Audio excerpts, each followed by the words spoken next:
we're live. Welcome, yes, YouTube. Live. Okay, you make me co-host? Sure. I'll make you host if you want. I don't know if that works. Sure.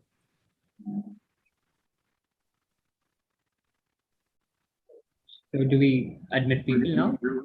Welcome, YouTube. Live. Okay. You make me co-host?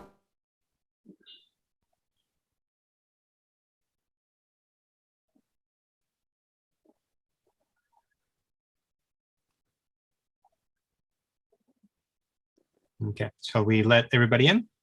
Yes. I think All right, and Nachiket, you're gonna share your screen for the slides, right? oh yeah, I'll do that. Okay.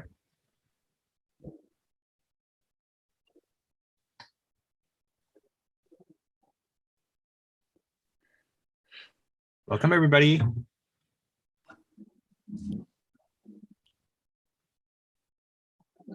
I'm just figuring out the screens.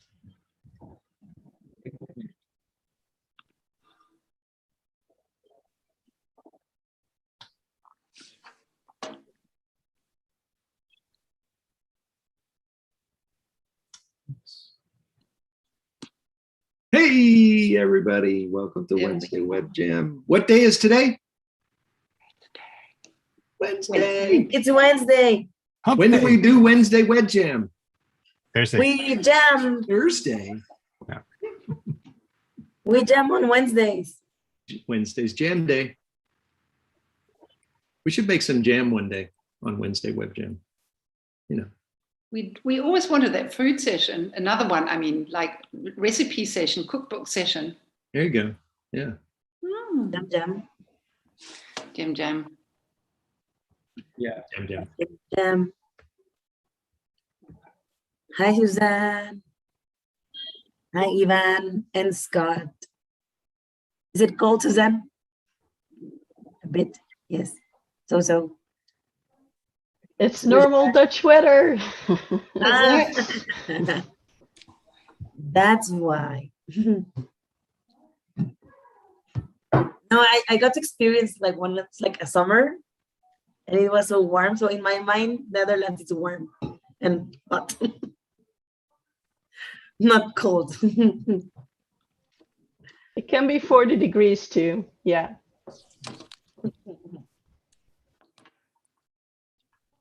So Gustavo is here, Yen and Deep, and Benjamin, Gareth, Christopher. Hi.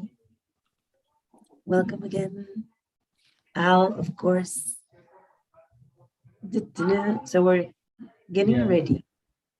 So we'll just wait a minute and we'll start then. Physical, is it Yes, good? a lot of people are coming. Dana, hello. Hello, Donna. It's been a while. Hi, it's been a while. Good to see everybody.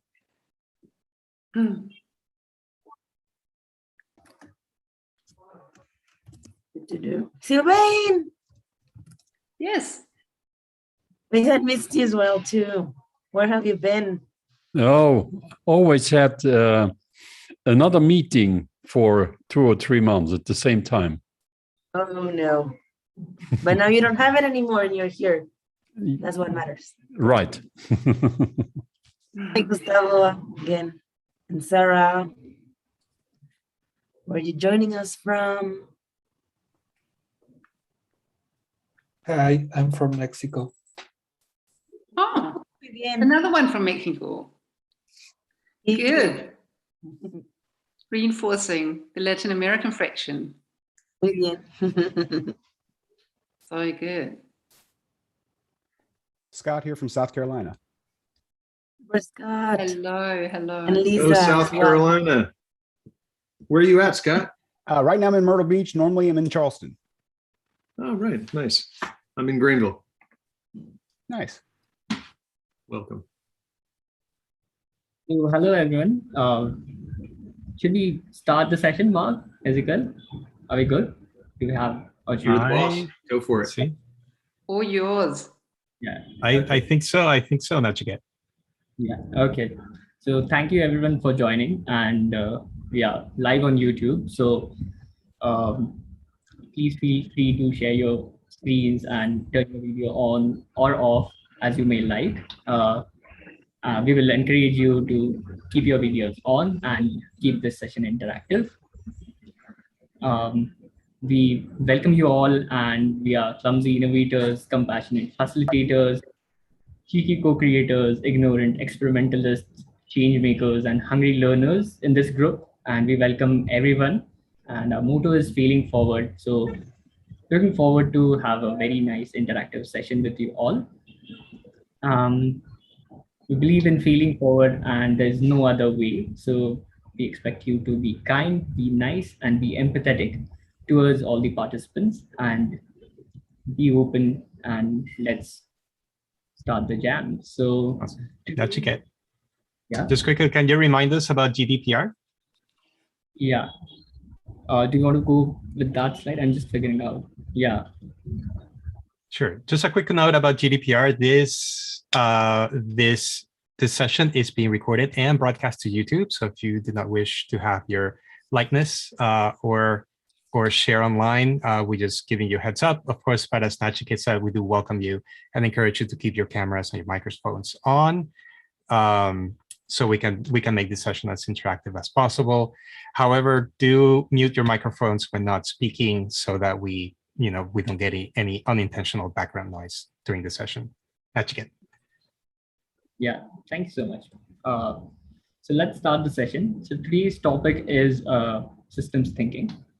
And we are going to explore what system thinking is, and try to also understand leverage points and how we can use them to create change. So before we start the session, I would love to hear from you. There'll be a question prompt in the chat. We'll soon post it, but I want to know and understand what are some of the systems that you have come across in your day-to-day life, and what are the things or the systems that you have interacted with. I would just love to know in the chat. And yeah, so it's family. Susan says family. Sneha says design systems, values, university. That's an interesting list. We have traffic, government, companies, teams, yeah, school systems, definitely. Law, yep, absolutely. So yeah, and we have a lot of systems that we interact with day in, day out. May it be, managing your finances, healthcare, going to offices, or dealing with organizations, families, and we are also a part of a bigger ecosystem comprising of nature, marine life, forests, and all these are systems that we interact. Some we interact very often, sometimes we interact occasionally, but these are systems, and systems are inherently complex. So there are different elements that interact with each other, and they have interdependencies which make the system complex and functional. So we're going to talk about different systems, but today we are going to focus on one system, that is fashion. We're going to talk about fashion industry, and there are a couple of reasons to choose this topic. So we are going to use fashion industry to understand what are the challenges, current existing challenges, and also look and explore and try to identify what are the leverage points that we can use to create change. So there are a couple of reasons to choose fashion industry. So as you all know, fashion industry is the second largest polluter after oil and gas. And in the past decade, or 15 years or so, we have been consuming at a very high rate, and it has doubled within a decade span. So the system that we are talking about, fashion, not only deals with us as a consumer, but there are other dependencies with other systems that create larger impacts that we are not able to see. So systems inherently have elements, as we have discussed, and their interaction exhibits different behaviors. So the overall system will have a different behavior as compared to the elements within them. So let's try and understand this system with a lens of a normal consumer as we are. So we interact mostly with, apps, brands, websites where we can buy clothes. We wear them and we dispose them off after we are done. So it's a very linear way of seeing things, but of course, systems have complexities and they don't operate mostly on cause and effect. So there are deeper layers to seeing a system, and this is again just one lens that we are taking of seeing a supply system. So if you see, the system starts from raw materials, and the resources and materials are finite. So we move on and we have dying as a process. So we are talking about this system in a way because we want to identify what are the challenges that are coming across when we deal with a complex system, and we'll try to map on in the breakout rooms in a couple of minutes. So when we talk about dying as a process, it releases harmful chemicals that go into ocean and into affect the biodiversity. We also have challenges with when it comes to production and manufacturing, and it's been a very serious problem that has been discussed, but there's very less on the solution part. So we have challenges like wages, working conditions, safety, and a lot of dangerous working conditions. So within the supply chain, there are complexities and challenges involved when it comes to even after buying, and we have the challenge of fabric care. So how do we take care of our fabrics after it's worn, and how do we discard them? How do we stop the microfibers that get released after every wash? So there was an interesting fact that 700,000 microfibers get released per wash, and that goes into the ocean. And we have found that the plastic is being found in marine life, and that in turn goes when we consume fish. So the entire system is connected in more ways than we can imagine. And also, again, it has ecological, biological impact. And we also are trying to figure out how we dispose the waste that we have produced. So it's not just a linear approach and challenge that we are facing, but there are more layers. So I would like to understand in the next breakout room that we'll be going in, what are the challenges you see with the fashion industry in your area, city, geography, personally, as a society, and as a part of system. And we have some examples to help you out, but feel free to put all the thoughts, opinions, perspectives that you have. And yeah, so we'll be breaking out in different rooms, and you'll have 10 minutes. I think we'll put the prompt question in the chat. We also have that on the mural. So we'll share the mural link and open the breakout rooms. So yeah, so we have the prompt, and I'll paste the mural link shortly. Yeah, so we have the mural link. And we're opening all rooms. So just a reminder to click on the join room notification when you get it. Okay, hopefully this works. Here we go.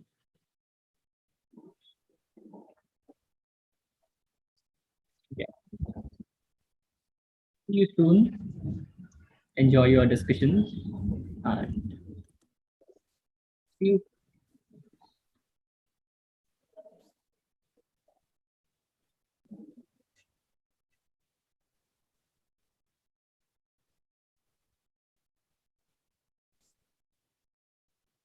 I'll stop sharing and wait till all the participants are in their breakout rooms.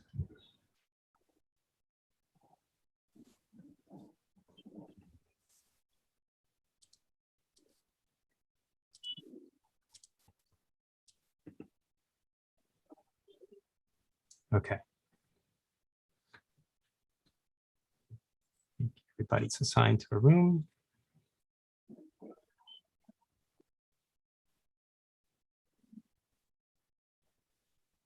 Yeah. So I think everyone's in the breakout room, right? Okay, are you talking on mute? Okay. Okay, Rika, you're on mute. you are on mute. I'm sorry. It's just 5 people in the first 2 rooms, but it doesn't matter, does it? That's fine. You can stay here. Okay. Yeah. So okay, fine. Yeah. So Do you I like to guess share screen? mural.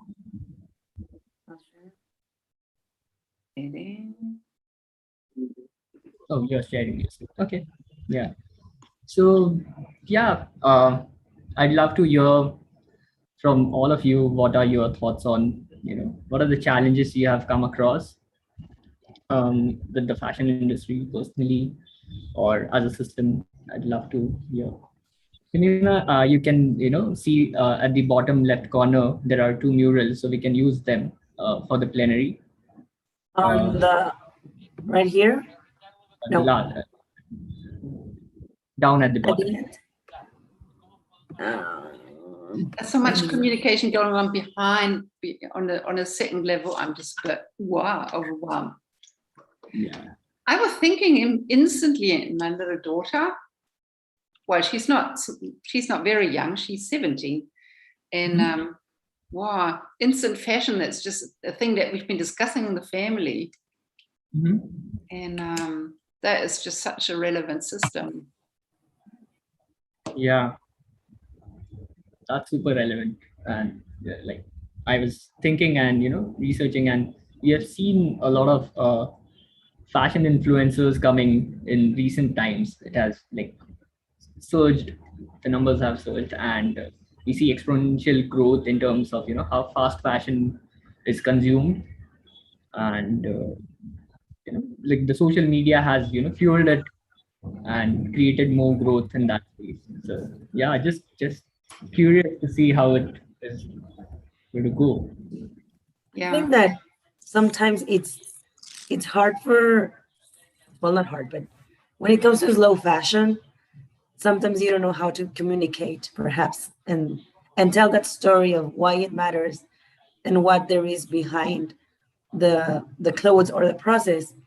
So sometimes it's about like sharing that, and I think that it could also be when people have to pay for something.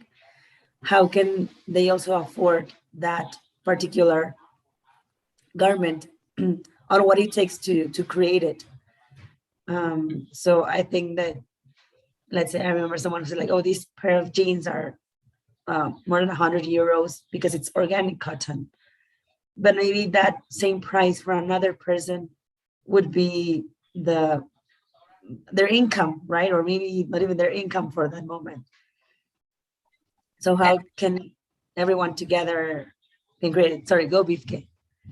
No, I thought you had finished. I'm sorry. Yeah, I think this is just an ideal example for why we need system thinking and design thinking as human-centered design, because the system of the fashion industry is so complex as such that it's very hard to assess what's all in that system. It's the long delivery chain, and whereas a product being produced, under which circumstances, how does it get to the market? What are the influences or the influencing factors? So it gets into something like fast fashion, or is it yeah. And then it touches on human behavior because we know all these things and still we don't change. And we know that it's complex and we shouldn't buy, say, in Primark, and still they do it. Many people do it. And they have a turnover that is growing still.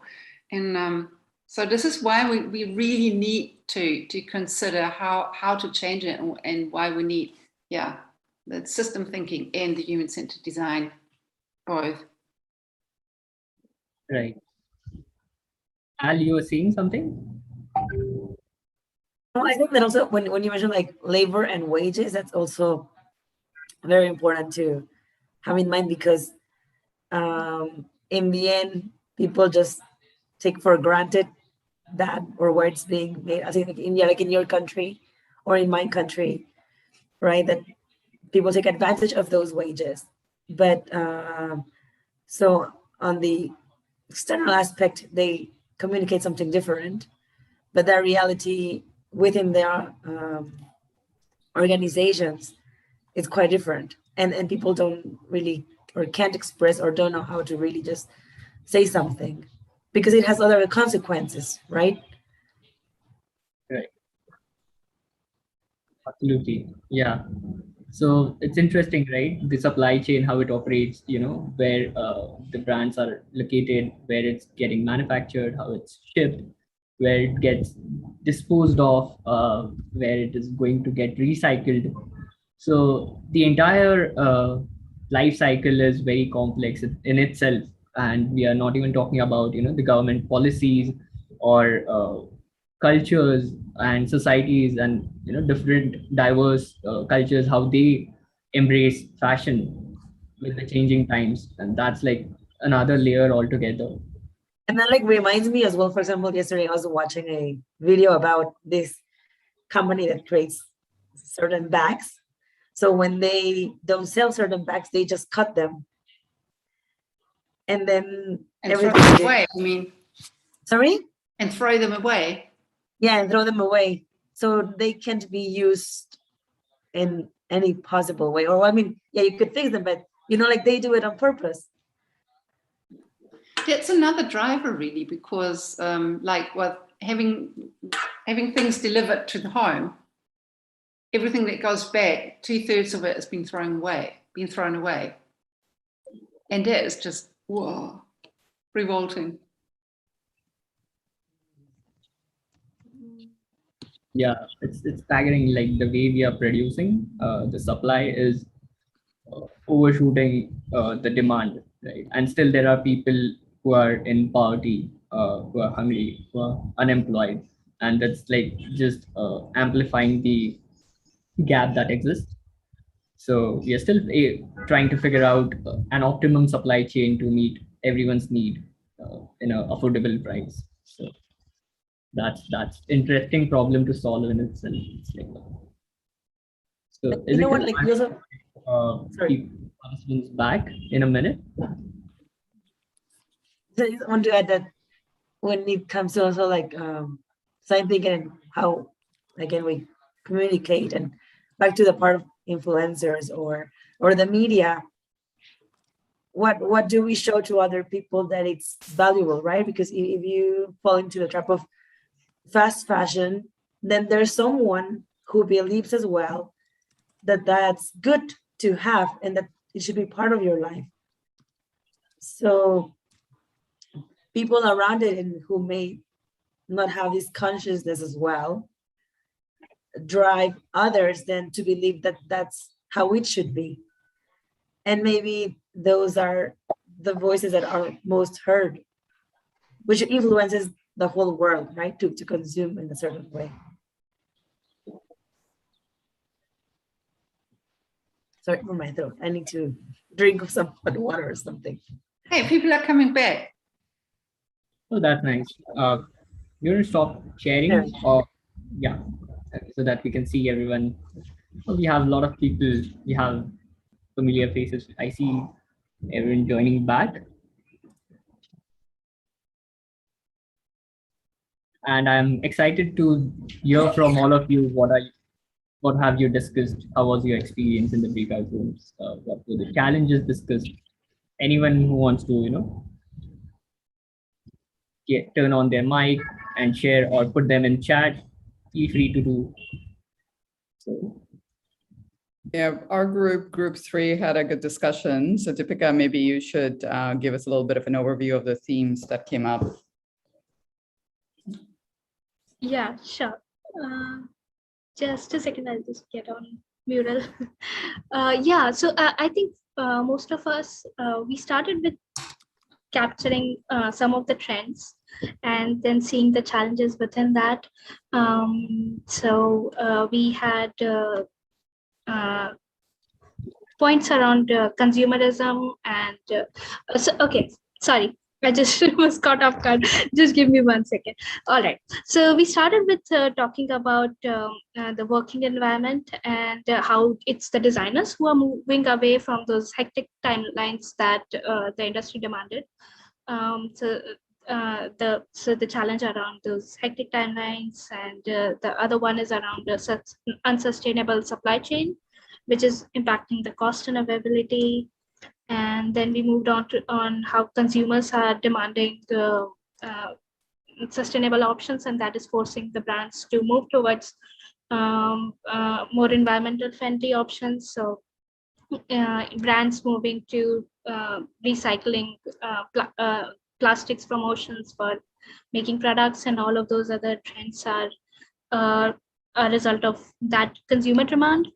And then also looking at details like how the challenge around making clothes more ecologically sustainably. Yeah. So around that. Yeah. Sorry, I mumbled a little bit towards the end. Yeah. No, but we got the one, like it. I understand it's like a lot of layers and components and their interactions, which makes the system a bit complex. But yeah, I think that was like good points that you touched upon. So let me share the screen again, and let's just move on. So I think everyone is now familiar with what are the challenges broadly with the fashion industry. So let's see and move ahead and understand what are the leverage points. So in layman's terms, most of us are aware of, scientists, entrepreneurs, technocrats, social workers, and sometimes politicians who have, impacted our society in ways and have transformed how we as humans operate, function, may it be technology or any other tool. And that's just one bit of, leverage points that we can see. Another example I want to share with you is that of, a very famous incident that happened in Yellowstone National Park. So there were wolves that were introduced into the system, and that revived the entire ecosystem. So trees started growing, rivers changed their directions, and the entire geography also changed. So that is again an interesting example of how small elements can change the entire system. So in simpler terms, leverage point are those places in complex systems where a small shift in one thing can produce big changes and impact in the overall system. So moving forward, there are 12 leverage points that are mentioned by Donella Meadows in her book, Thinking in Systems. And it's a very interesting representation of sorts where we have a fulcrum and we are trying to balance the system and create changes. And you see 4 points broadly categorized and bucketed. So the closest to the fulcrum is our physical events. It can have constants, parameters, or buffers, or the existing stocks like raw materials or resources. But they are not the most impactful. They are very close. We can change them, but they'll not produce the effect that we want to change the system. If you move ahead a bit further away from the fulcrum, you have information flows or behaviors which can be seen in different patterns emerging again. So if you see a fashion example, you can see an phenomenal growth in the supply and demand, both in terms of hyperconsumerism and the way we are, dealing with waste. So that is what a reinforcing or a positive loop does. So it uh, exponentially pushes the growth curve. Whereas we have also seen during the pandemic a lot of awareness towards sustainability, as some of you mentioned, brands talking about sustainability, and even with their actions, like thrift stores are coming up, recycling, donating clothes, and other such initiatives are trying to balance and reduce the, reinforced loop that we are gone into. So that's about how different patterns emerge. If you move ahead and see further away from the fulcrum, we find social structures. Now, structures are very inherent and difficult to change. So we are talking about the rules of the system, or how the structure is established, or what are the goals of the system. So we are saying rules or goals, we are talking about the existing norms, the policies, how we as consumers or brands as suppliers are interacting with each other. And that becomes another layer.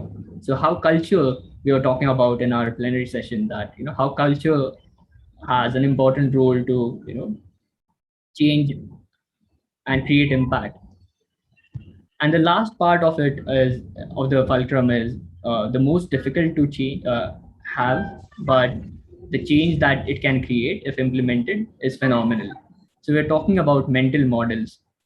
uh, we are trying to understand how people's behaviors, habits, and current paradigms can be changed, and how can we move from fast fashion, for example, to a more conscious, sustainable approach towards consumption. uh, and that's just very short, small examples that we can touch upon, but it's just a representation to give out how leverage points act in a system.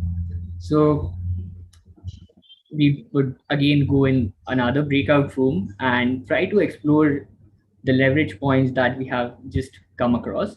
So the intention is to come up with different ideas, solutions, or leverage points that you feel that are seen in the system that you can create an impact with. So there are examples given, and if you like, so you can ideally just brainstorm and put your thoughts on the board. But if you want to, you can also use this four sticky notes on the right, which are events, information flow, structures, goals, or mental models, and try to cluster them together so that you can see what leverage points you can use for going forward. So I think we have the mural links now. We'll break out into different groups. We'll have 10 minutes for discussion, and you can, yeah, put your thoughts on the board and have more discussion. And see you in 10 minutes. I think, Ezekiel, we are good to break, right? Yeah, thanks.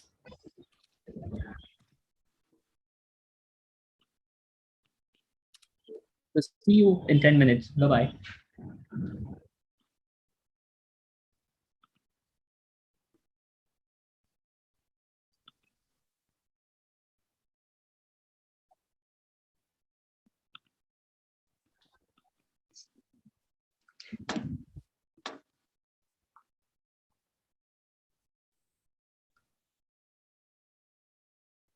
Okay, yeah, we're back, right?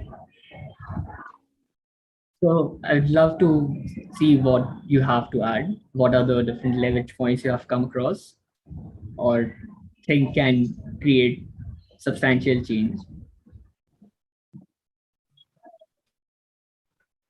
Yeah, I think I'm curious, since you've been discussing this with your daughter, in what ways do you notice or you think you could replace the excitement of getting a new, some new clothes or something new with, I don't know, something else that's not necessarily like just more, more fast fashion? That just curious if you have any thoughts at all around that. I find it extremely difficult because, as I said, it's not the information, certainly not. She knows about all that.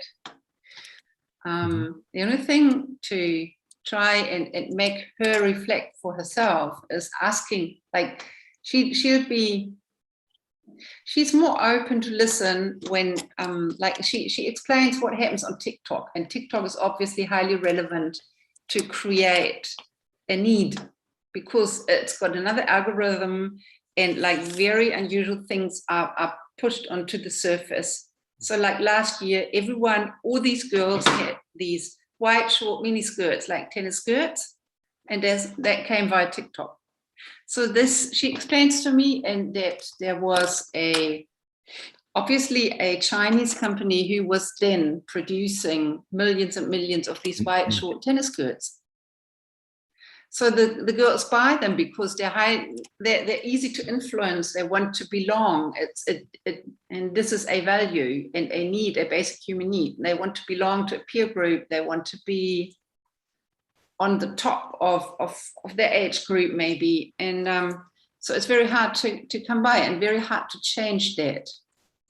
But when you then say, okay, you can't judge, because this will harden then, and she will not be accessible for anything, for any debate.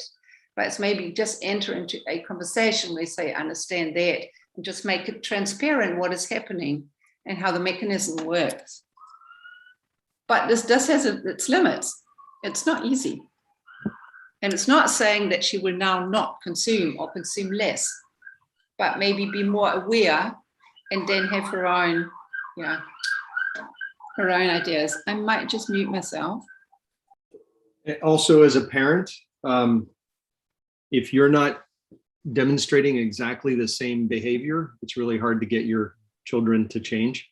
So when they see you go out and buy something that you like and you've been waiting to buy and you spend a bunch of money on it, or even a little bit of money on it, you're consuming and you're demonstrating that, so it's really, that's one of the conundrums as parents you fall into, is like you tell them to do a thing and then you go up and you do something that's a little bit different and contradictory. So yeah. It's interesting to see what are the influencing factors. Like you mentioned, one source was TikTok, whereas Mark, you said that how parenting plays an important role, and like different influencing factors while we are making our decision to buy something, and that it affects how we approach any particular cloth or fabric, and how do we take care of it. What is our expectation from it?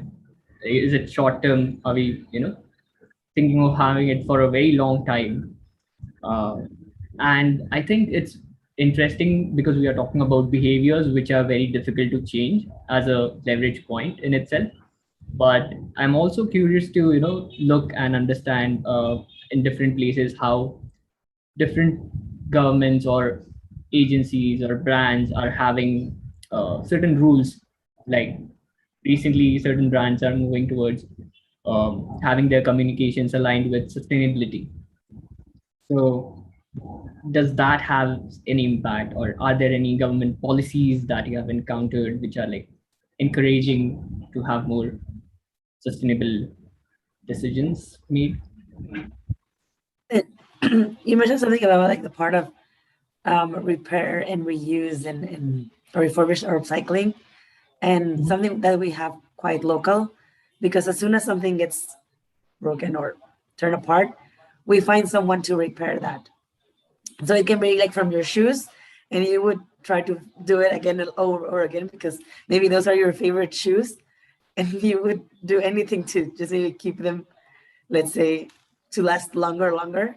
So that's something I would say that I'm happy about, that we have that as part of our life. Like even like my sister, that she's in the US, she would say like, to me, it's even like better, or I can find someone in Mexico that can do that. Or also it's more affordable, or we do have that part of fixing things, or even from products to clothes. Or so, and I think that we see it as common, but as I've seen like in other countries, it's not that easy to find, or like or not like a trend to have these stations where that can happen. But I'm glad to see that we do have that part. Or when you grow with your siblings' clothes, and then it passes on to like generations. And for some it could be like, oh, like, you know, like, and it's the judging and right about like, oh, why it's done. You can buy something new, or you can provide something, but in the end it's like, well, yeah, it fits now, right? It doesn't fit to my sister anymore, but it fits me or my cousin or something. And maybe when we look at it with different eyes, and in this positive or good way, then it's just like, yeah, well, it's better than keep on like consuming. Or now with the babies, I was learning about like, right, it's a big market because everybody wants something new for their children. But if you think about it, there are not so many newborns, so you can just swap, or, you know, yeah, they won't wear it for a long time, and that can be easily shared. Yeah. Okay, you're on mute. You're on mute, Pitke. This is what you said, Nachiket, in your graph, that the mental models have much more impact than the recycle, reuse, the practical impact. Because as long as you don't attribute value to something which has been repaired or reused, it won't work. But on the other hand, this is something which I find nevertheless very important, because it improves self-efficacy, or the feeling that you have. And this is something, if you talk about system thinking, changing a system, many people would just give up because they think, what's my contribution? I can't change a system. No, but you can increase the critical mass that you need for a change. Well, I heard repetitively heard the number of 3%. You need 3% of any given number of people to initiate change. And this is not a lot. So, and if you can make that understood, that if you do something, if you start something, you might find like-minded people and then start change. Oh, that's interesting. Yeah, Mark, go on, please.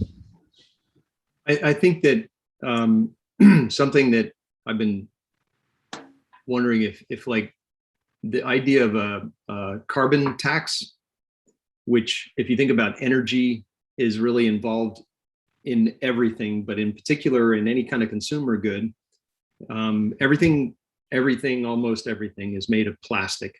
Plastic is essentially made of petroleum product. Transportation is all, you know, all of these goods have to be transported, whether you buy them online or buy them in a store. And if there was a way to combine that with circular economy regulations, that basically, like, if you think about everything, there isn't, so there, the economists call it negative externalities, right? So things that are not included in the price of this consumer good. This is like a battery recharger thing. It's this costs less than the cost that it actually, the price of this is less than the cost to, if you take in the overall cost of disposal, cost of so forth and so on. And if they could figure out a way to make that cost be incurred by people, then you may, that's a leverage point in my mind, right? I don't know if that's true or not yet, but a powerful one. But the problem is you can't get the governments to change those kind of regulations and taxes. That's what we are talking about. Like the structures, inherent structures, existing structures are so established that it is very difficult to change them. But once they initiate the change, then in few years, so again, one of the attributes of system is the intangible changes are very difficult to see. They are not very visible. And only after a certain time, we realize that the change has been affected, and we see the results, and that's why we know that something would have been. So it's really interesting, the point that you have raised. They're like adding all the costs, and we have everyone coming back. Yes. Welcome back, everyone. Everyone is back, and hope you had something interesting going on in your breakout rooms. I'm all ears to hear what you discussed. Anyone who wants to go? Thrift stores. Everybody buy thrift stores. It's that or go naked. We had the same topics.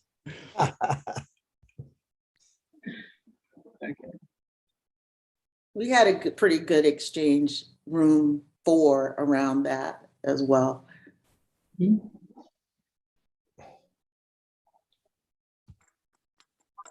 Oh, Dana, where are you gone? Hey, Nachiket. Hey, hi, Paddy. Hey, there's a lovely thing. Sneha dragged me into it. We were on a conversation, and she said, "Why don't you join?" And I've had such a lovely time with my breakout room. Ivan and Suzanne, I'm not certain if I've got the names, the pronunciations right, but we've had a very animated conversation on where we think the fashion industry is going, and why should we just trash fashion, because some of us really love it, don't we? So we were thinking of putting value systems in place and people not being judged by what they wear and things like that, and also being able to swap clothes and create a network around us and things like that. Also where manufacturers could come up with conscious decisions of how to use materials that would help in maintaining the balance, putting processes in place for disposal, recycling, those kind of things. So interesting conversations here. Thank you so much, Paddy. That's like really interesting and to the very relevant points discussed. So I'll just share again my screen. We have just a couple of points to discuss, and we'll then open up the floor for further discussions because I want to hear more thoughts. So just trying to see now what we have discussed and how we have positioned our leverage points.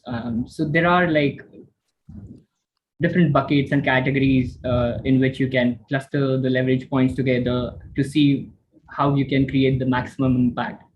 And all the solutions that you have discussed are relevant and would have certain amount of impact depending on what category they fall in. So I just wanted to share a couple of examples that I came across related to this. And like Mark was talking about, how difficult it is to change a structure, and government policies can become a hindrance.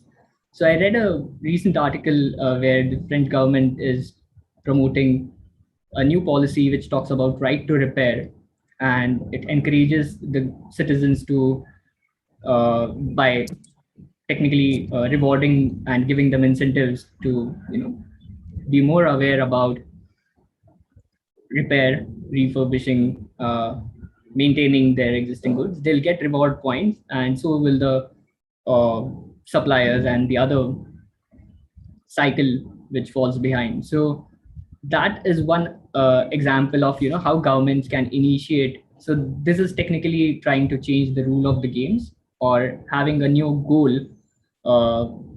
Instead of just consumption, brands are now trying to align themselves with another message which is more sustainable.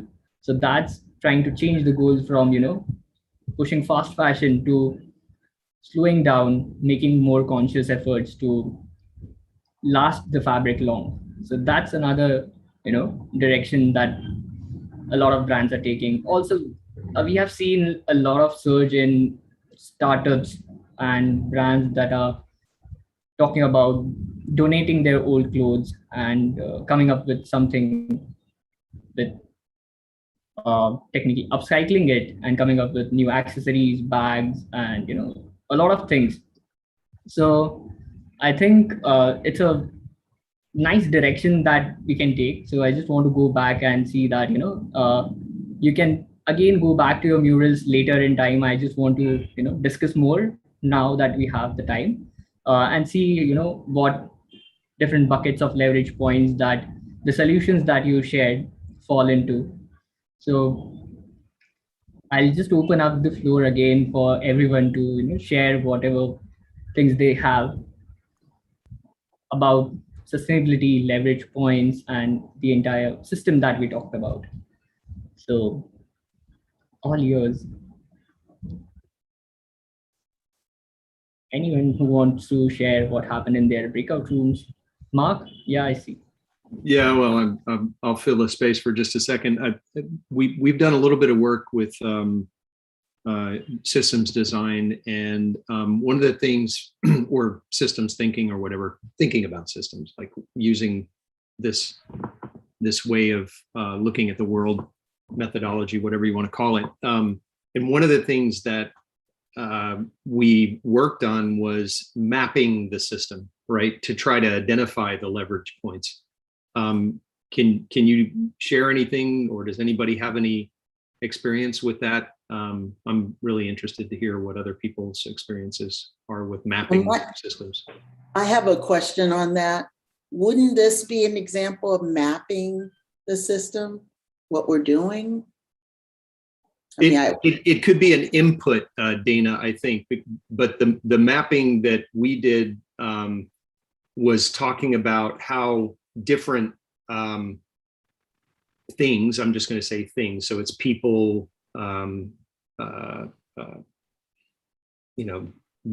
components, whatever, of the system are connected together, and how they positively or negatively influence one another. Kind of like a mind map. It's a mind map on steroids, right? It's a mind map, and what you're looking for are how different things relate, and how they either reinforce. And I think it's in Nachiket's diagram, they talk about positive reinforcement loops and negative reinforcement loops. That stuff is really super fascinating, but it's so labor intensive. And even if you use technology to create those maps, it still requires a ton of research to get them right. But I'm wondering who has experience with that. So I know within business, there's the whole mapping of business. So I would assume you use the same tools, because with systems, like the universal systems methodology, you have the input, you have the output, what kind of information needs to be input or resources. So I would imagine you could do that with this as well. That would show how the relationship, like information that needs to flow.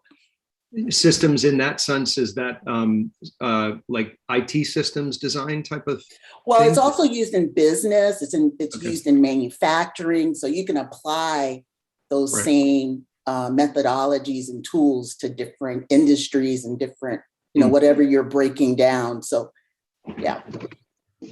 I've used it with manufacturing and with, well, actually, when I worked at Digital Equipment Corporation, we mapped the whole company before it was eaten by HP. So finding out where you have redundancies, the relationships, if a shark's coming in, they might take out a whole group or a whole department because there's a lot of redundancy. Yeah. Do you want to add?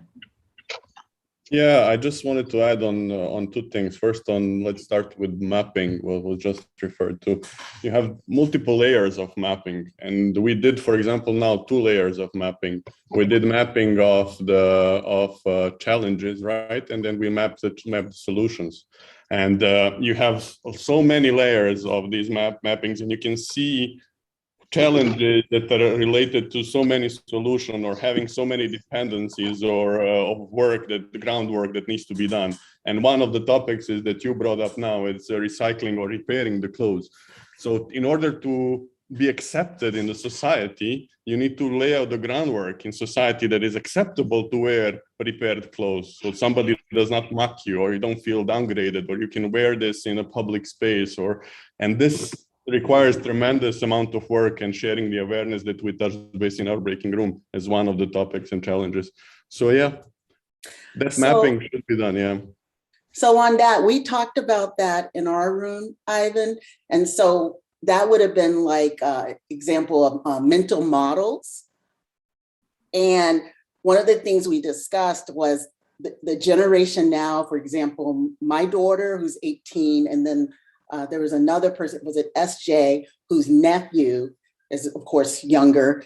Now it's in vogue, it's popular to go to a resale store and purchase clothes. So that's a different mindset with younger people than older people who might be like, I'm not wearing used clothing. So I think that kind of is an example of what you're speaking to. Yeah, but you see that who laid the ground for that, like Song Macklemore or stuff like that, you know, people are sharing the social awareness. Media? Yeah, or social media. Social media, and then they're reselling a lot of their clothes on social media. So if you go to the Instagrams, and there's some other sites that younger people are reselling those thrifted items. Yeah, and then Paddy in our also group touched base on one important topic is culture and also religion. Correct. Yeah. So those things also have a lot of effect on this, especially, for example, in my region where I am right now in UAE. So you have males wearing kaduras, white clothes, and females wearing black kabayas. So yes, so we cannot influence this that easily. I would very much like, Cecile is flooding the chat with ideas of how to map. And Sylvain as well had an idea. I would really like to know, because I think and with a task as complex as this and different layers of mapping, as Ivan said, it's really important to know what are we mapping and how are we doing it in order to assess where do we want to get. Yeah, I think scope is important too, to that point, having a particular, putting, what are the boundaries? Are we looking at the United States? Are we looking at other areas of the world, but having some kind of scope? Yeah, even when I was you're more interested in in methods. So maybe Cecile could enlarge a bit on that and say what the differences are. Even if you were to map something, there has to be an intent to the entire exercise, right?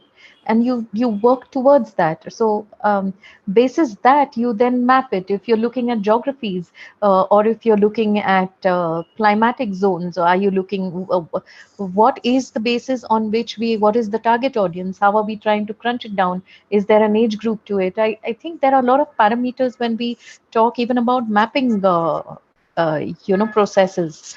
So aren't those challenges, Patty, that we listed, for example, as a first layer, and then we trickle down on everything that challenges are, let's say, dependent on providing the solution. When you identify the challenge and then you start mapping it and putting numbers to it and geographies to it, and getting hardcore data to support that particular challenge and see why it is happening and where is it located more and where is it less, and then the picture starts becoming very different, and buying patterns, disposal patterns, where is it more, where is it less, what is the quality, what are the challenges. I think it's also important to consider, not just a top-down approach, but from a down-up approach. Kind of like with design thinking, you want everybody in the room. You want representative from the hierarchy of that ecosystem is important.